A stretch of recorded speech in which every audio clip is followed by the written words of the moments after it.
and there's a lot of pain with it. So that was something that I had that caused me to go to the ophthalmologist. And then the ophthalmologist started asking me some questions, and I was like, you're getting kind of personal. So he seemed to have all these ideas like, do you have numb spots? And I'm like, what do you mean? He's like, anything in the hands, tingling. And I was like, no. He's like, you sure? And I'm like, dang it. Okay, maybe a few. And so he's like, that's what I thought. And so we talked a little about multiple sclerosis, but I still couldn't wrap my head around that. Like, what are you even saying?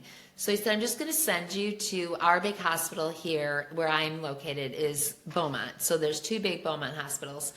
And they sent me there, and immediately the lumbar puncture, and then, of course, the MRI.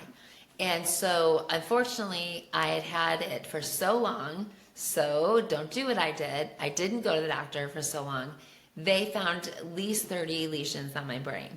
So I definitely had that in high school. And looking back, and I think a lot of us newly diagnosed, as we go through a couple of years, you can kind of see like, oh, that makes sense now. Because I had this, I had this happen, and now this makes sense as we learn about the disease, right?